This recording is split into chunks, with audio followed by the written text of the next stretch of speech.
tipo kong negosyo. Ang tipo kong negosyo. Mahahanap mo rin ang iyong perfect match, ang negosyong magsisilbing inspirasyon sa iyo at makapagpapaunlad ng iyong kabuhayan. Hindi lang door number 1, number 2 at number 3 ang magbubukas para sa iyo dahil samut-saring business ang matutuklasan sa Ang Tipo Kong Negosyo. Kung saan ka pa naghahanap ng business opportunity, sa akin lang, may opportunity ka na. Pwede ba kitang abutin? Ikaw kasi ang pangarap ko. Sa'yo na yung SSS, GSIS, pati na ang PhilHealth ko. Basta, akin lang ang pag-ibig mo ha. Ang budget ko sa'yo ay limited. Limited edition. Ang tipo kong negosyo.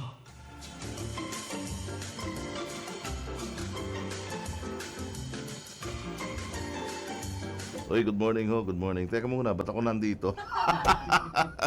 Ay, magandang umaga ho mga kaibigan, Luzon, Visayas, Mindanao, at syempre dito sa Mega Manila. Ngayon ho ay Biyernes at ngayon pala ay huling Biyernes na ng January 25, 2012 tuloy, 2013. Baka ho kayo nagkakamali pa rin ng pagbigkas o kaya ng pagsusulat ng petsa. Importante ho, wasto yan. Ngayon, January 25, 2013, huling Biyernes po ng Enero ng taong kasalukuyan. Welcome po sa programang Ang Tipo Kong Negosyo. Yan, negosyante muna ako ngayon. Sa pangalan po ni Tess Ramirez na may sakit. Get well soon, Tess. Kailangan ka namin dito. Okay. At siyempre, si Miss Telma ba nandyan na? Wala pa. Nandiyan na, okay na ang line ni Director Thelma Dumpit Murillo ng DTI. Thelma, Direct Thelma, good morning. OMG! Bakit? OMG! Bakit OMG naman? Who is my partner today? Wala, naligaw lang ako, naligaw. Ang gwapo naman ng boses. Hanggang boses lang. Better heard than seen.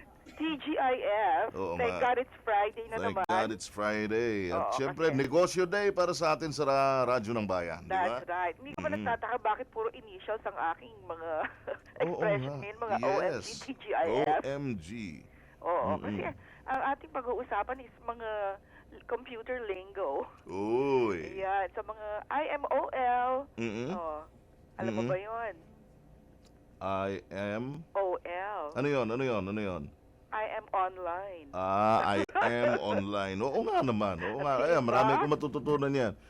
Anyway. Yes. Isang oras na naman tayo na maririnig ng ating mga suking taga-subaybay.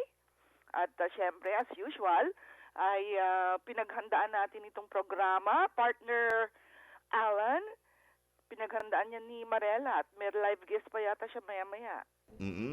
Marami tayong mga bisita rito sa studios today, Direct Thelma. Oo. Okay, so, hindi ka ba dito sa panahon natin paiba-iba? Kaya yata nagkasakit itong si partner Tesco? Ha? Malamig. Malamig, tapos mainit, tapos malamig. Tapos uulan. Oo. Oo. Kaya, Siguro wala siyang katabi. ganun ba yun? Nagpapainit. Ganun ba yun? Sa mga ganitong pagkakataon, dapat ba may katabi? Hindi ba dapat? Palagay ko nga dapat. Teka muna. Negosyo muna tayo. Negosyo sige, muna. sige. Oo, negosyo. Yes. Unahin muna natin negosyo. Wala tayong mapapala kung puro romansa. Sino ba una nating guest? Teka. Sandali Ang pag-uusapan natin, MSME briefing sessions na isasagawa ng Management Services Division ng DTI Bureau of Micro, Small and Medium Enterprise Development. Yan. Maganda yan kasi hinihikayat natin ang ating mga kababayan na mag-umpisa ng negosyo. Para wag silang umasa sa, kunyari, kakarampot lang yung sweldo nila, di ba? Dapat mag-isip kung paano kumita pa. So Yan. dito sa BISMED, yung ating Bureau of Micro, Small and Medium Enterprises, meron silang mga briefing sessions tungkol dito. Okay. So, let's welcome our guest ngayong umaga, si Miss Corabeth Magcalas. Siya ang OIC ng Management Services Division ng BISMED. Miss Corabeth, good morning, ma'am. Ay, Good morning, Cora Beth. Good morning, Director. Yun. Yes, oo, welcome to the program. Opo. Oo, alam natin na meron tayo ngayong pinatutupad na how to start a business, mga briefing sessions. Bakit naisip ito ng BISMED unang-una? Actually po, naisip na po ito matagal na. Oo. 2005 pa, and then we revived it in 2010. Kasi po, ito po ay isang parang public service, no? Public service sa ating mga mamamayan, lalo na dun sa mga individuals na interesado pong magtayo ng negosyo. So, dito po, parang gusto namin bigyan ng kaalaman ang mga mamamayan na gustong magnegosyo. Mhm. So, bibigay po kami ng mga briefing sessions. Free of charge po ito. Libre. Oo, libre po ito. Doon po sa tanggapan namin. Okay. At kaya po namin ito binibigay dahil hindi lamang po gusto namin lalo pang maging dalubhasa or maging mas marunong pa ang ating mga MSMEs tungkol sa pagnenegosyo. Kung hindi, miski doon sa mga hindi pa po marunong magnegosyo, magkaroon po sila ng parang interest. Mhm. Ganito pala magnegosyo. Mhm, So, mhm. meron po kaming mga interesting topics po na binibigay. Okay, ano yung mga topics na yan? Katulad po ngayon, mamaya po, January 25, ngayon po kami nag-resume for this year, January 25, yung how to start a new business. So, talaga pong opening salvo po namin. Paano magnegosyo? Paano magtayo ng bagong negosyo? Tapos, sa Tuesday po, kasi every Tuesdays and Fridays po ito eh. Sino From 1:30 to resource 4 p.m. speaker natin, Cora Beth, para dito sa how to start a business? Pardon me, ma'am? Who is the resource speaker for today? Si Rolly Yap po. Oo, taga saan si Rolly? Rolly Yap is from Yap Enterprises Business Consulting. Siya Ay, po ay oo isang nga naman. pribadong- Yup. Oho. Okay. So, and on Tuesday, siya rin po ang magiging resource person natin. Alam mo, ang nakakatuwa lang po, marami pong mga resource person na nag-o-offer po ng kanilang services at pro bono po tayo din sa kanila. So, sila din po nagbibigay talaga ng public service sa kanilang kaalaman. So, siya po ang magiging resource person natin mamayang hapon. Okay. What else? Kailan pa yung susunod? Yung susunod po sa February 1, meron po tayong integrated business licensing kasi kailangan po mag-umpisa tayo ng tama. So kailangan po maging legal tayo para walang aberya sa pagnenegosyo. So yan naman po ang pag-uusapan sa February 1. That is all again a Friday. At yun pong Barangay Micro Business Enterprise Law na kailangan po malaman din ng ating mamamayan sapagkat meron po mga insentibong binibigay dito kung tayo po ay mag-e-enroll as Bambi Registrant. Alam mo, hindi ang taong bayan ang may problema dito. Yung LGU yata na hindi nag-o-honor sa Bambi Law. Hindi naman po lahat. Oo. Meron po yung iba talaga nagpapatupad sila sapagkat naniniwala po sila sa kagandahan ng batas. Pero naman po yung iba, maaaring hindi pa po nila na-appreciate mabuti. So, kanya po medyo may apprehensions pa pong ipatupad. Oo. Pero meron po tayong mga Meron bang ano yan, yung sanction doon sa mga hindi magpapatupad ng Bambi Law? dapat po meron. Meron po, nakalagay naman po sa batas yan. Okay. Opo. At ano kaya yon? Mahaba pong usapin. Kung ako'y Mabuti isang negosyante na maliit lamang at gusto kong mapasama dyan sa Bambi Law na yan, para hindi naman ako magbayad muna ng tax, di ba? Opo. Sa unang ilang taon? Ang Bambi Law po ay may valid po ng 2 taon. Tapos pwede pong i-renew ulit. Ayun. Mhm. So how can you demand for that, to be enrolled in that?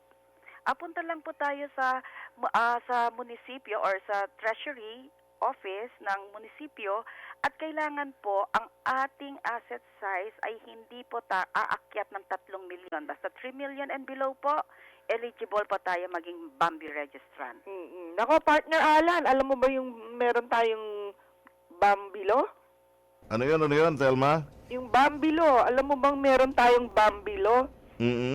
So dapat ito pala, gaya ng binabanggit mo, ito hindi ini-ignore ng mga LGUs. Bahagi ito ng kanilang mandato na pagtulong dun sa ating mga kababayang balak magtayo ng mga maliliit na negosyo, kumbaga mga nagsisimula, di ba, Thelma? Kaya parang ano to, yung incentive na binibigay, para yung ating mga maliliit na negosyante ay maengganyong pumasok dahil bibigyan sila ng tax break Yan. Oo. hindi sila kailangan magbayad ng buwis for the first 2 years. Para at least makabuelo Oo. ang pagnegosyo nila, di ba? Pero ang sinasabi ko nga kay Miss Cora Beth, Mm. yung iba nating LGU, hindi ini-implement ito. Kung batas yan dapat lang talaga ini-implement na. Oo. Mhm. Anyway, kakausapin uli natin si Cora Beth. Oo. Makaraan lamang ang ilang paalala. Meron yata tayong mga paalala. Okay, sandali lang, babalik ko kami. Bumagyo, nasira ang bubong, mag-home improvement loan. Kailangan ng dagdag na kita? Mag-livelihood loan. Paano na ang pang-enroll ni Boy? Mag-educational loan. O di kaya'y pagod at kailangan mo nang mag-relax. Pwedeng mag-wellness loan o mag-vacation loan. Lahat ng ito at para sa iba pa ninyong pangangailangan, handang tumulong ang Pag-ibig Fund. Tawag na sa 724-4244 o bumisita sa Pag-ibig Branch para mag-inquire tungkol sa multipurpose loan program. Sa Pag-ibig, ang pinaghirapan may katuparan. Bumagyo, nasira ang bubong, mag-home improvement loan. Kailangan ng dagdag na kita? Mag-livelihood loan. Paano na ang pang-enroll ni Boy? Mag-educational loan. O di kaya'y pagod at kailangan mo nang mag-relax. Pwedeng mag-wellness loan o mag-vacation loan. Lahat ng ito at para sa iba pa ninyong pangangailangan, handang tumulong ang Pag-ibig Fund. Tawag na sa 724-4244 o bumisita sa Pag-ibig Branch para mag-inquire tungkol sa multipurpose loan program. Sa Pag-ibig, ang pinaghirapan may katuparan. 7,100 islands. Philippine Broadcasting Service, Radyo ng Bayan 738 sa Mega Manila. One Philippines, one network. PBS.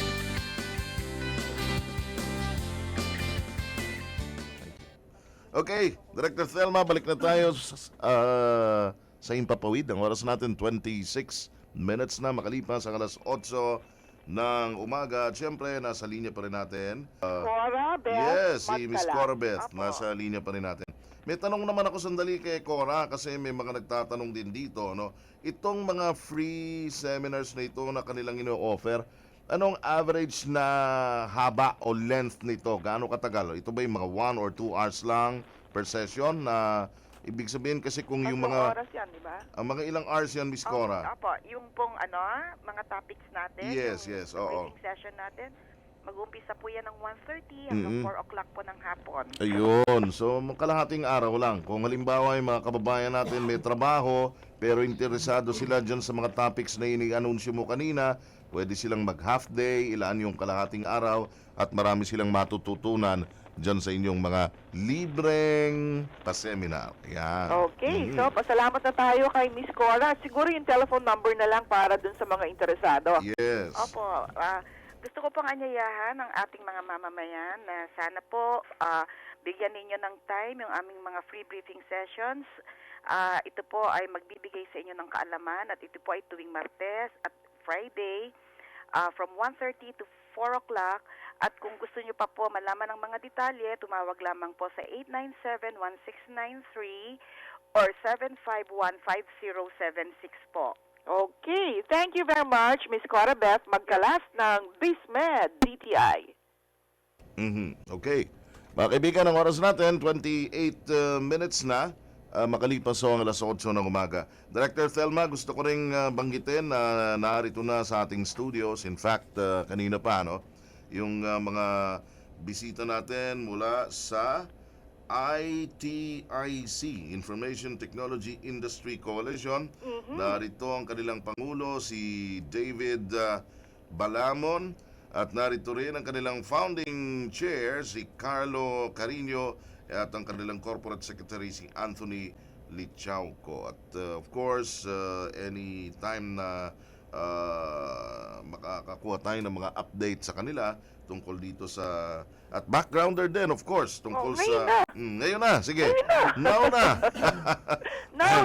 nauna okay Okay. papakilala ko muna ang kanilang presidente Oo. si Mr. David Balamon ang presidente ng Good morning, David. yan Ayan. Ikaw na, David.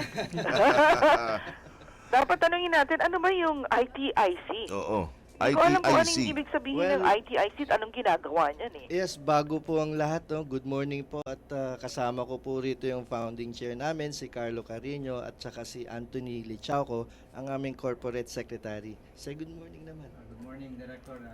Good morning. Magandang umaga po, Yan. Director. Si Anthony po ito. Yes, yes. So, ang ITIC po, actually, it started as a small circle of friends from different IT companies. Yung iba, magkakalabang kami sa public bidding and then eventually, we became friends. Oh, what a way So, to we meet, became ano? very close kasi we share information, paano bang mga dapat gawin, yung mga proseso sa mga public bidding. And then, we created a small group. Actually, sa Facebook po ito. Nagsimula. Okay lang ba po of course mapakita yung oo Facebook? oo. So, yun po. Tapos lumaki po kami ng lumaki yung grupo namin. So, from other countries, may mga members na rin po kami.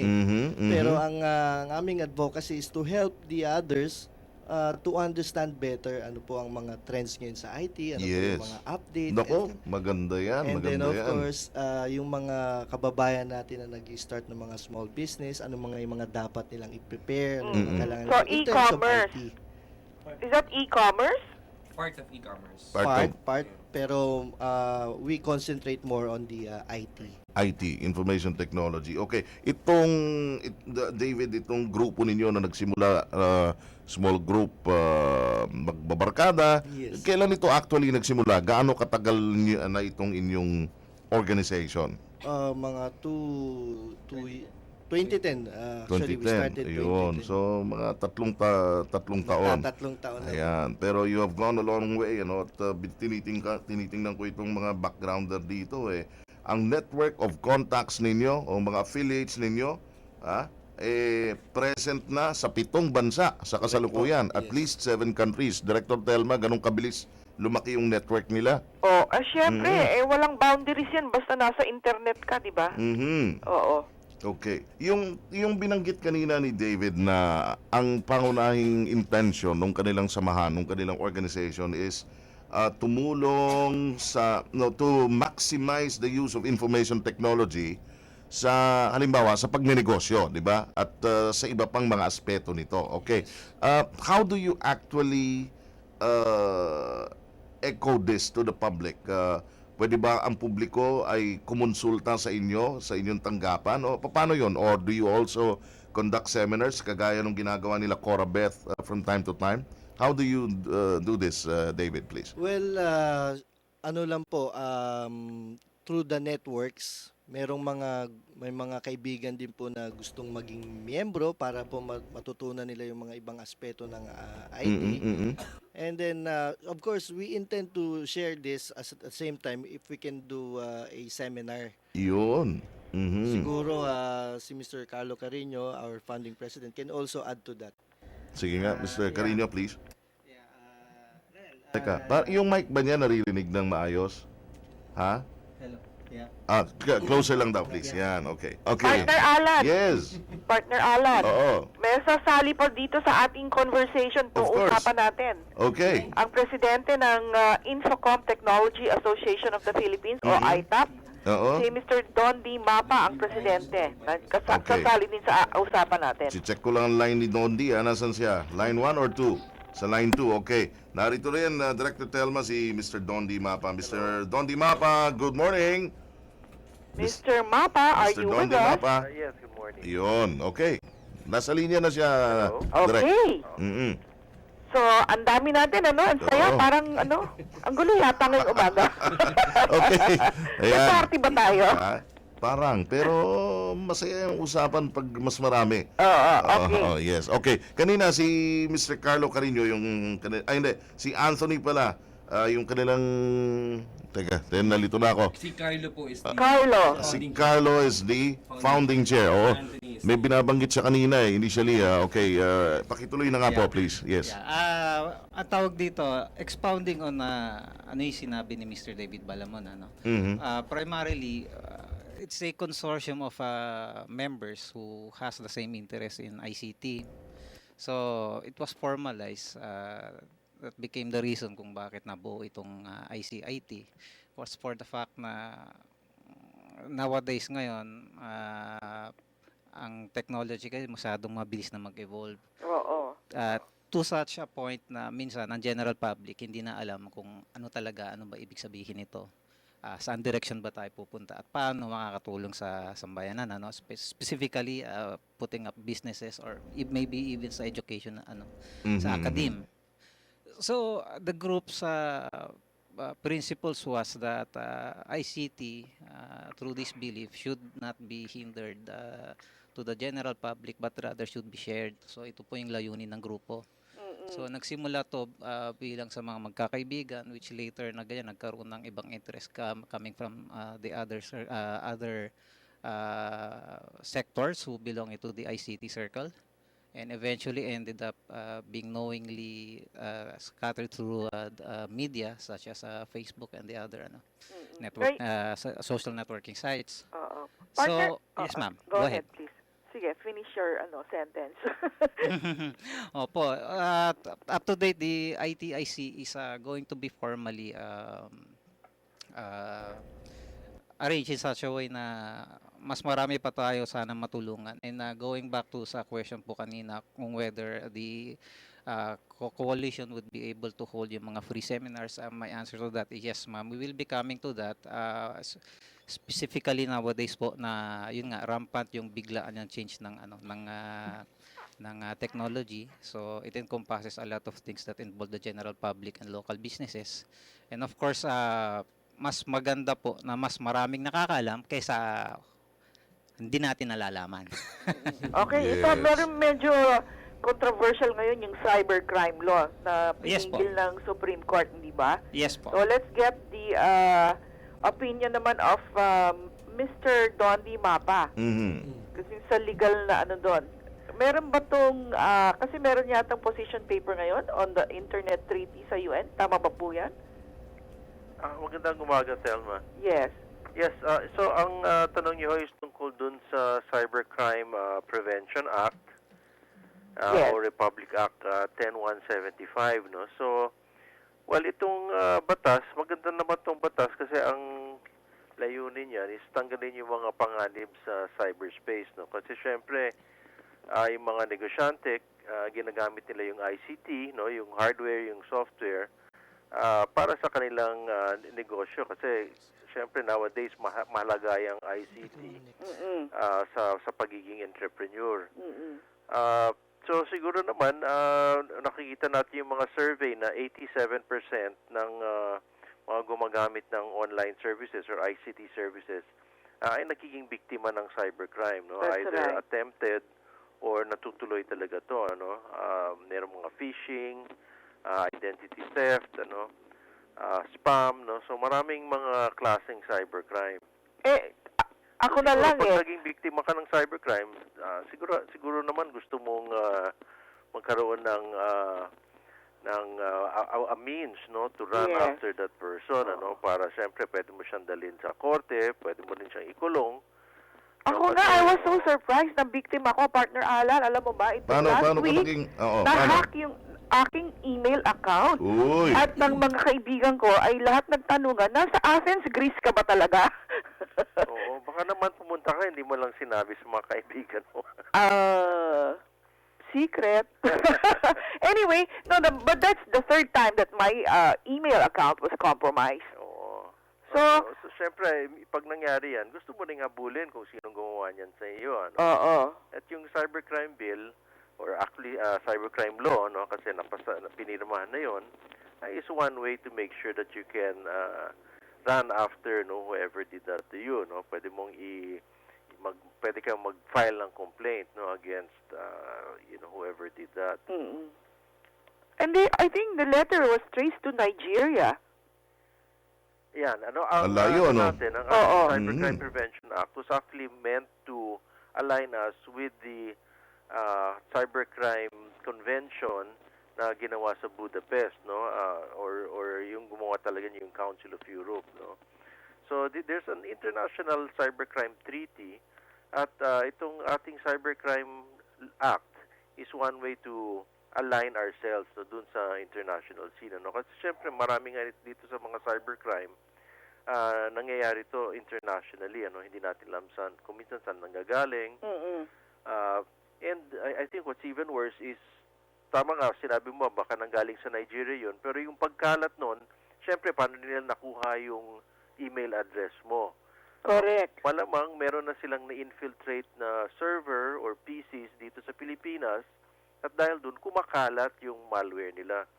Nagiging posible, pati yung PC mo, pag na-infect na yan ng malware, magiging part ng tinatawag na botnet, which is a network of robots or cyberbots na kumakalat ng spam mail na ganyan.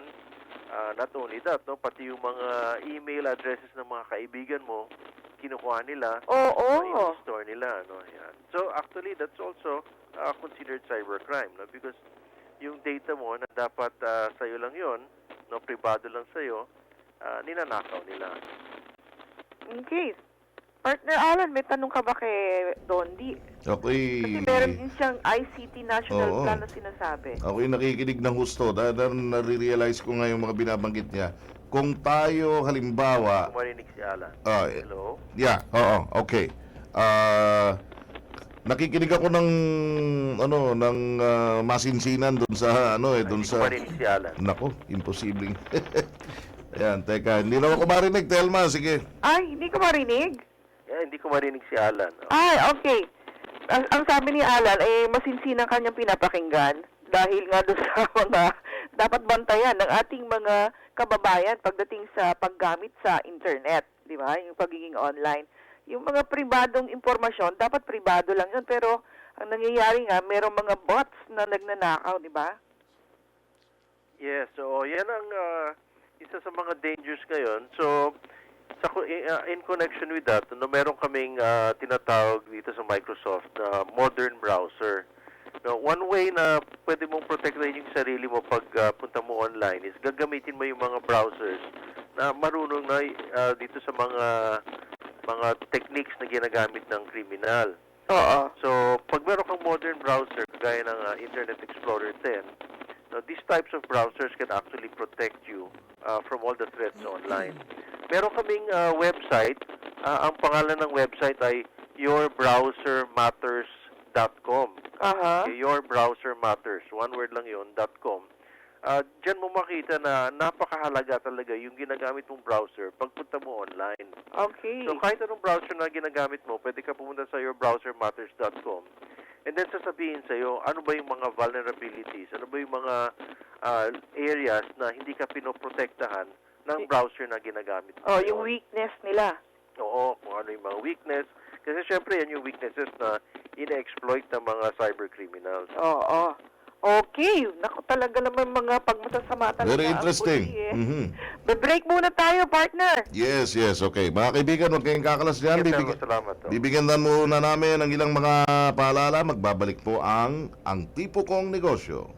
Bumagyo, nasira ang bubong, mag-home improvement loan. Kailangan ng dagdag na kita? Mag-livelihood loan. Paano na ang pang-enroll ni Boy? Mag-educational loan. O di kaya'y pagod at kailangan mo ng mag-relax. Pwedeng mag-wellness loan o mag-vacation loan. Lahat ng ito at para sa iba pa ninyong pangangailangan, handang tumulong ang Pag-ibig Fund. Tawag na sa 724-4244 o bumisita sa Pag-ibig Branch para mag-inquire tungkol sa multipurpose loan program. Sa Pag-ibig, ang pinaghirapan may katuparan. Bumagyo, nasira ang bubong, mag-home improvement loan. Kailangan ng dagdag na kita? Mag-livelihood loan. Paano na ang pang-enroll ni Boy? Mag-educational loan. O di kaya'y pagod at kailangan mo ng mag-relax. Pwedeng mag-wellness loan o mag-vacation loan. Lahat ng ito at para sa iba pa ninyong pangangailangan, handang tumulong ang Pag-ibig Fund. Tawag na sa 724-4244 o bumisita sa Pag-ibig Branch para mag-inquire tungkol sa multipurpose loan program. Sa Pag-ibig, ang pinaghirapan may katuparan. 7,100 islands. Philippine Broadcasting Service, Radyo ng Bayan 738 sa Mega Manila. One Philippines, one network. PBS.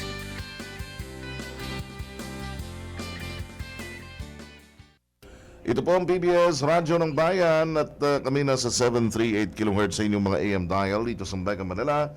At syempre, sa bayang napapakinggan sa mga Radyo ng Bayan stations nationwide, napapakinggan din sa internet www.pbs.gov.ph. And then, pag nagbukas na ho yung pahina na yan, meron hong mga buton doon. May mga buttons doon, may mga icon. I-click nyo lang ho yung icon ng Radyo ng Bayan o yung buton ng Radyo ng Bayan at makukuha nyo ng live audio streaming ng Radyo ng Bayan sang panig ng mundo man kayo naroroon. Balik tayo sa programang Ang Tipo Kong Negosyo. Director Telma. Yes, tuloy-tuloy na tayo sa ating programa at syempre, nandiyan pa rin yung ating mga guests, di ba partner?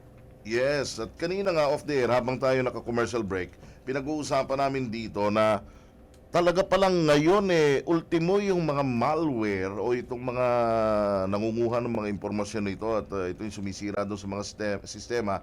Meron na palang mga tiwaling individual na nagbebenta ng mga yan sa mga nagbabalak na manghack ng iba-ibang mga sites. Halimbawa, kanina binabanggit ni David na pinagkakanegosyohan na pala yan ng ilang mga tiwaling individual, David. Tama po yan. Meron pong mga underground syndicate kung tawagin. Nagbibenta na sila ng mga, for example, merong isang tao na gustong manghack. May binibentang mga adbots, malwares na pwede mong gamitin ipang-hack sa isang individual o sa isang maliit na organisasyon o sa isang kumpanya. So, ako, ang aking sinasabi parati, pagka minsan po ay ako naimbita mag-present sa isang government agency, ang sinasabi ko, we go back to the basics of security. Ano po ba ito?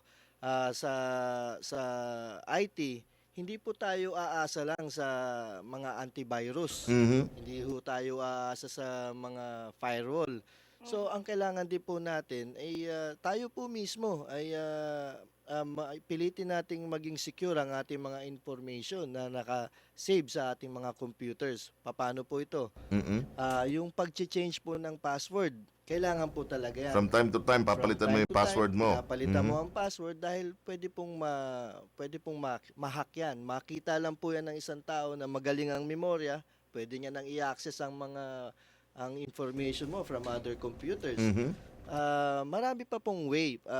Actually, yung sa USB din po, mas maganda po sana kung meron tayong napakahalagang information sa isang computer, I would suggest na i-disable na natin yung USB kasi anytime a person can sit down on your PC. Madaling madudukot yung data. Oo. So, para nga pong ano yan, isang duck na nangingitlog ng gold. So, ano po bang gagawin mo dyan? Siyempre, alangan namang ilagay mo lang po ba yan sa kwarto o sa banyo. Ako siguro ilalagay ko yan sa isang napaka-secured na place. Lalagyan ko ng maraming laser. Siguro yung duct na yun nasa isang bakal na lalagyan na nakakahinga lang siya. Tapos yung facility ay punong-puno ng mga guardian, ng mga webcam. Ganun po siguro ang gagawin ko dahil napakahalaga. Ganun ka-secure, ha? Ganun Partner, may tanong ako kay David. Yes. Katulad nitong, hindi ba recently nung, what do you call this, yung Supreme Court ay TRO ba yung cybercrime law? Ang alam ko po na TRO. Oo, na TRO, di ba? But the following, before that day, nung maghihiring ang SC, ay parang hinak yata yung ibang mga sites, di ba? Opo. O, yun, yung mga ganon. Paano nangyayari yun na instantaneous or almost immediate yung, pag-hack nila? Sa government, ano pa yun, ha? Yes, ma'am. Mga government sites. Actually, kung ako po yung tatanungin, sa mga magagaling na hackers natin dito sa Pilipinas, kayang-kaya po nilang gawin yan at tingin ko, mas matindi pa po dyan ang kaya nilang gawin. Oh, talaga? Opo. Yung ano naman, iba, binibenta yung, sabi mo binibenta, anong database ba? Binibenta nila o ano? Ano po? Yung mga malwares po. Malwares ang binibenta. Pero meron ding mga nagbebenta ng mga database, hindi ba? Meron din po, meron din po. Oo. Ano ba yung ano natin dyan, kailangan pag-ingatan? Kasi yung iba sa atin na nasa marketing, yan ang ginagawa na bumibili sila lang database, hindi nila alam na wala palang laman yon. Yes, ma'am. Ang mapapayo ko nga po sana ay dagdagan natin lahat ng pwede nating ilagay na security. Aha. So, meron po tayong database security na tinatawag na pwede po nilang bilhin at para po madagdagan ng security. As I've said po, hindi lang po antivirus ang dapat nating asahan, hindi rin po yung mga firewall. So, kung ano po yung mga security available na pwede nating makuha from the IT market, I would suggest po na gano'n na po ang gawin natin kasi po magagawa po talaga ng paraan ng isang hacker para makapasok sa isang database. So, I would suggest bago pa nila magawa yan, mahihirapan na sila and siguro by the time na nakapasok sila, baka na-trace na sila. Ayun. So magandang mga reminders yan na dapat naisinasa isip ng mga kababayan natin. Lalo na siguro yung yung mga bata o mga teenagers na maaring hindi sila ganun ka-conscious pa sa security features ng kanilang mga computer sets, di ba? Kasi Director Telma, kagaya halimbawa, nadidinig ko sinasabihan yung mga bago pa lang na computer users, lalo na yung mga bata, no? Sinasabihan, huwag kayong download ng kung ano-anong mga application, mga features at iba pa. Kasi minsan daw may mga kumakabit na mga dyan na nakaka-access dun sa data ng computer unit. Totoo ba yan, David, sir? Opo, totoo po yan. Sa katunayan po niyan, may mga adbots na pagka na-download mo, papasok. Anong tawag doon? Mga adbots? Adbots. Okay. So, papasok po yan sa ating mga computers. Stagnant po muna yan. Wala pong gagawin yan. Actually, natitrace po ng antivirus yan. Pero, pag na-trace ng antivirus yan, makikita niya na walang threat. Oo. No threat detected. No threat detected. So, hindi niya kailangan tanggalin or hindi siya babaliwalain siya. By the time na iti-trigger ng hacker yan, from his PC, pagka tinrigger niya na magbibigay ng info ngayon yan sa kanya. So, for example, kung email addresses ang kukunin nitong adbot na to, makukuha niya lahat ng email address na nasa PC mo. Pati yung tinatype mong password mo, mahagip niya. Pwede. Uy. So, pwede po yun. Kaya po, minsan nagkakaroon po talaga ng mga hacking ng mga emails natin na magugulat na lang po yung mga kaibigan natin, naka-receive sila ng email sa atin na hindi naman tayo nagpadala. Yun na nga yung binabanggit ko kanina, di ba? And it's the third time that happened to me, alam mo ba, partner? Nung minsan naman, nasa Spain daw ako. Ngayon, this week lang, Athens, Greece naman. Nasa Greece ka. Parang ang style dyan yung kasi nakakatanggap din ako niyan mula sa ibang mga kaibigan na nagsasabing nasa abroad sila, na nawala lahat ng mga gamit nila kasamang wallet, credit card at iba pa. Yung mga gano'n Kung pwede, magpadala ka muna, utang muna ng ganito, $10,000, babayaran kita pag ganyan. Yung mga gano'n. Correct. Di ba? Oo. Teka, Director Telma, banggitin ko din lang na naka-standby na yung isa pang guest natin ang Deputy Director for Social Media ng Information Capital Technology Ventures Incorporated, si Christian Pura. Nasa linya na rin natin. Okay. I-welcome muna natin, Director Telma, si Christian Pura. Magandang umaga po. Welcome po sa Ang Tipo Kong Negosyo. Good morning. Hello. Good morning, Mr. Christian Pura. Hi, good morning po, Director Thelma, and good morning po sa lahat na nakikinig ngayon this morning. Thank you for joining us. Exciting ang topic natin. Okay, interesting ang ating topic at syempre lahat tayo apektado kasi nga everybody's on the internet. Ano na ba yung latest statistics natin? 50 million on Facebook? On Facebook po, so share ko lang po yung mga statistics, no? Meron po tayong, let's say, population of 94 million. Ang internet po natin na yun is about 30 million. That's about 32% ng ating population of the Philippines. Hindi pa ba nagtataas yan? Alam ko, 33 na yata tayo, latest. Latest po, 33. Oo. Tapos meron po tayo sa social media about 28-29 million. Yeah. Lahat gumagamit ng Facebook, Twitter.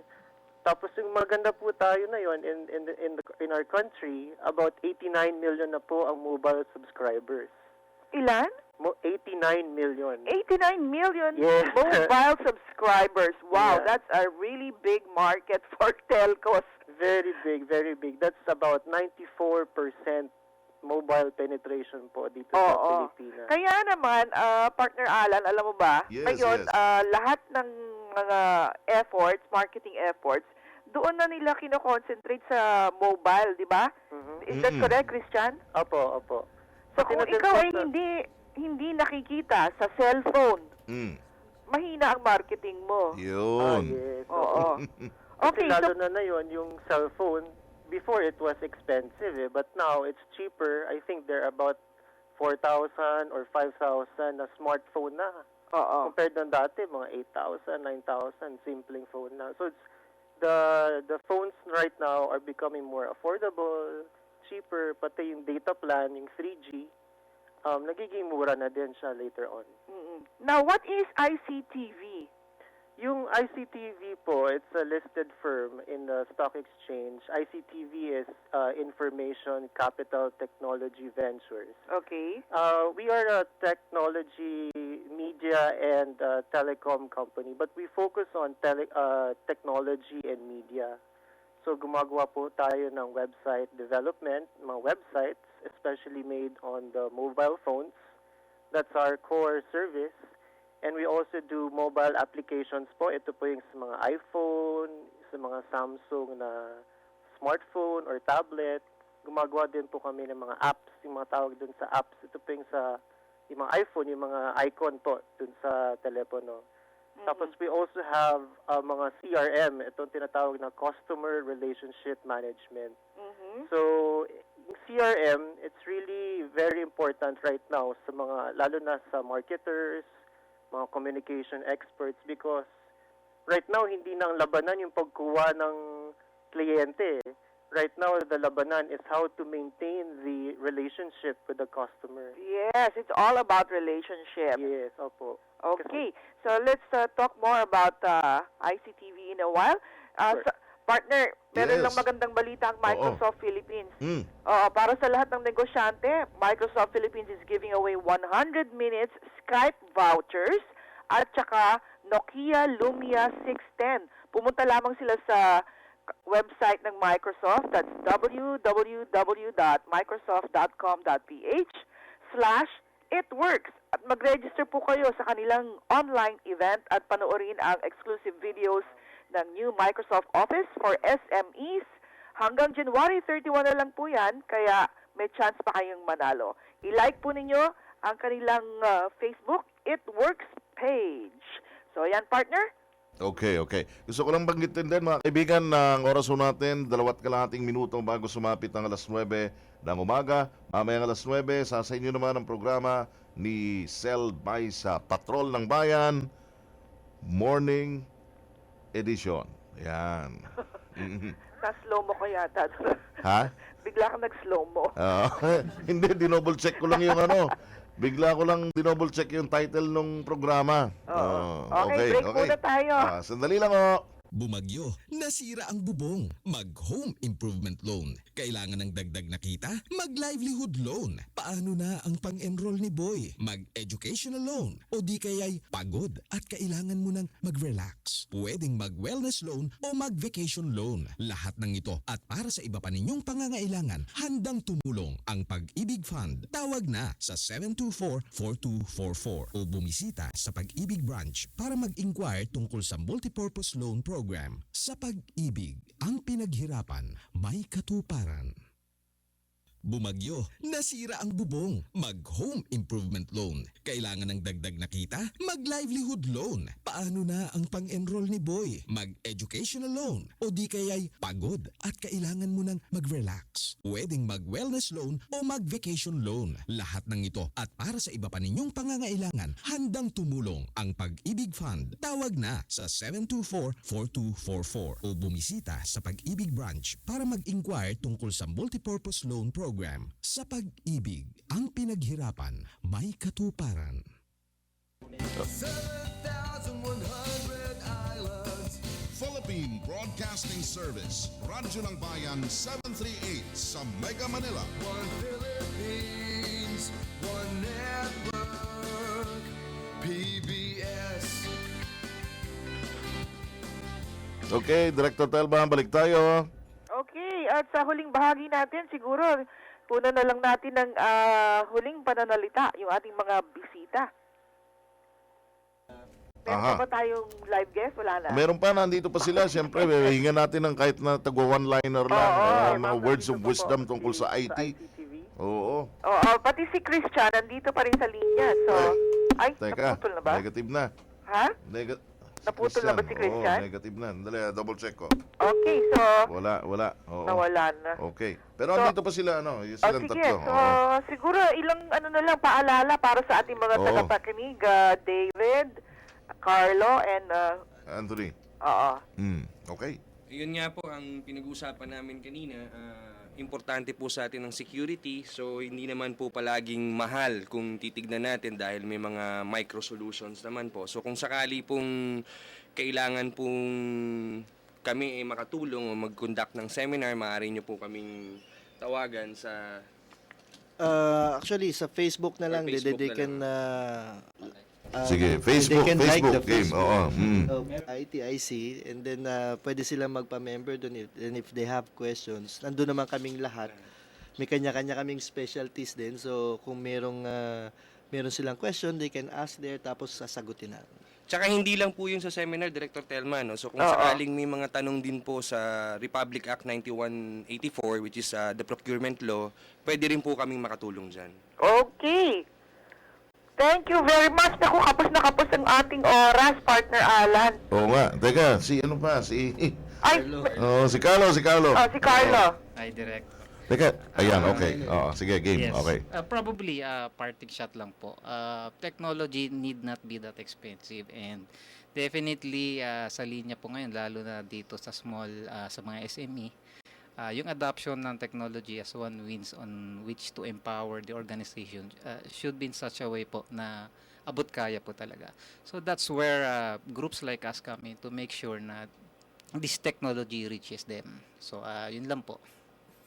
Okay. Okay. Thank you sa ating mga bisita sa studio ngayong umaga. Napaka interesting at nung mga impormasyon na sinare nila sa atin at sa ating mga taga-subaybay. Oo, at saka kay Christian Pura ng ICTV at syempre si Mr. Don Di Mapa.